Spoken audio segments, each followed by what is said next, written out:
নমস্কাৰ এই মুহূৰ্তৰ আটাইতকৈ ডাঙৰ খবৰ উজনি অসমৰ 30টাকৈ জাতীয় দল সংগঠনক এবাৰ উভতি ধৰিছে আমচুৰ ফালৰ পৰা কোৱা হৈছে যদিহে উজনি অসমক এজনো মিয়াৰ গাত কোনোবাই হাত দিয়ে তেনেহলে কথা বিখম হ'ব তদুপৰি আমচুৰ ফালৰ পৰা হেক খকিয়নি দি কোৱা হৈছে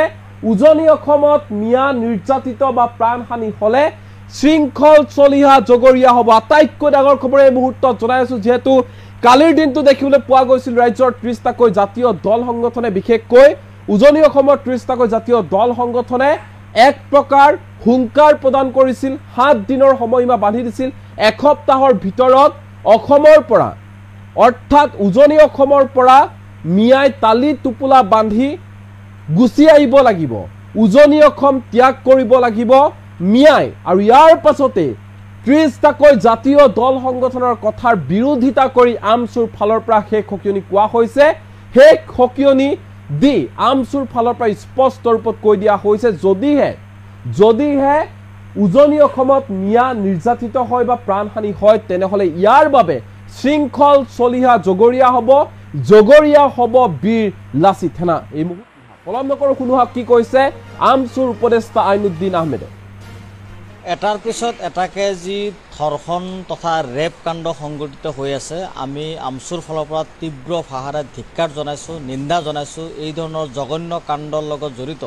অপৰাধীসকলক কঠোৰ শাস্তি প্ৰদান কৰিব লাগে সম্পূৰ্ণ আইনী পদ্ধতি আজি এটা কথা ঠিক যে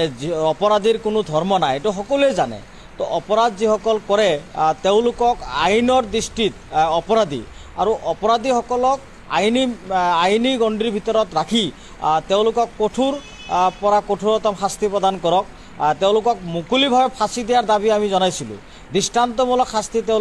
তেওঁলোকক দিব লাগে কিন্তু এটা কথা ঠিক যে এই ৰেপ কাণ্ড লৈ বা ধৰ্ষণৰ ঘটনাৰ আলম লৈ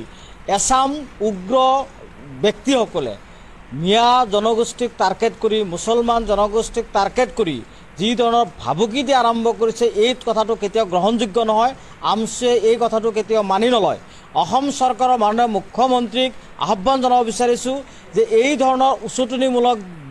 উচতনিমূলক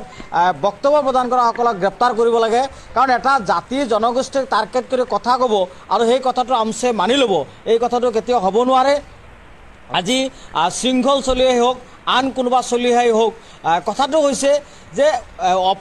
অপৰাধীয়ে এটা জাতি জনগোষ্ঠীক টাৰ্গেট কৰি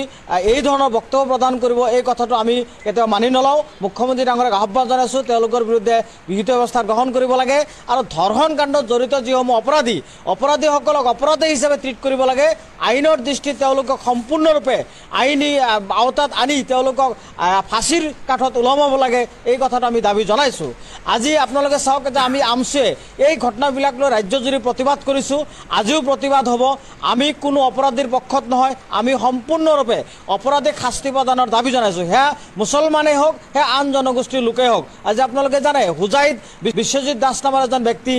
যোৱাকালি ৰেপ কাণ্ড সংঘটিত কৰিছে আৰু এইটোলৈ তেওঁ ধৰা পৰিছে ইতিমধ্যে তিনিচুকীয়াতো ঠিক তেনেকৈ হালৈ নামৰ এজন উপাধিৰ ব্যক্তি এই ৰেপ কাণ্ডৰ লগত জড়িত হৈ গৈছে এনেকুৱা ধৰণৰ আচলতে কথাটো যে